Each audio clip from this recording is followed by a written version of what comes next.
been 6 deaths linked to vaping, and hundreds of people, including teens, report illnesses linked to e-cigarettes that I think should be pulled off the shelves until we find out what's happening. So, you know, I'm a vapor. I'm a person who preferred to vape because that was the best thing for me. But I also deal with things that are happening in Los Angeles that are so, you know, you're so, what is it called? When your company, they look at everything. You're so scrutinized that, you know, you know everything that's in your cartridges. You can't say that about almost any other cartridge that you buy on the market. So what I'm suggesting is that if you are a vapor, everybody stop for a minute until we can find out what is killing people, because now it's killing people. Dangerous. Well, listen to these numbers, though. In 2018, the FDA estimated 3.6 million kids under 17. Oh, my God. 3.6 million. I mean, I see it everywhere in the city.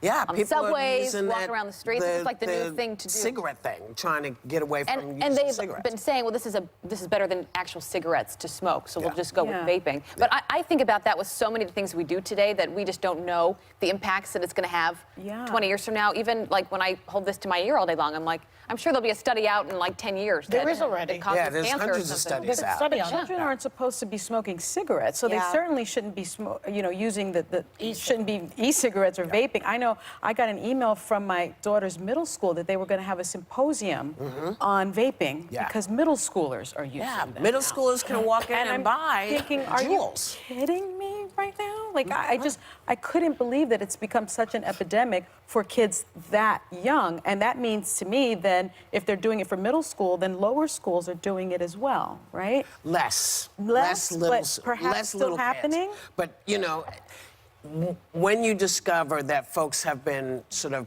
pushing their stuff on kids, making it look like it's fun, making it look like it's something that it's not, and also trying to split the difference between what is vaping with who knows what's in your cartridges because you're trying not to smoke cigarettes, and what vaping with marijuana is. Well, that's part of it as well, right? Well, People I don't know. Oil? E-cigarettes contain nicotine. Well, e-cigarettes are separate from what I used when I was vaping. You know. Oh, listen, I don't lie about this. I've been a proponent of it because I think it's much better for you. But now we're just, I don't think it hurt me because, again, let me tell you about California law. The laws in California that govern marijuana and all edibles, all that stuff, they are so stringent that you're kind of like, well, you know, a fly might have flown past and maybe made a little fly do. They fail you. They fail you because they don't want this issue. They don't want this issue. Talking about the high quality. No, the quality of how and all the information is available. That's not so in every state. Yeah. So if you're getting cartridges from places, please know where you're buying from and who's getting them. If you're not sure, please don't do it because you could die. Okay, it's that simple. You could die. And kids, you're not supposed to be smoking cigarettes. It's not a good thing.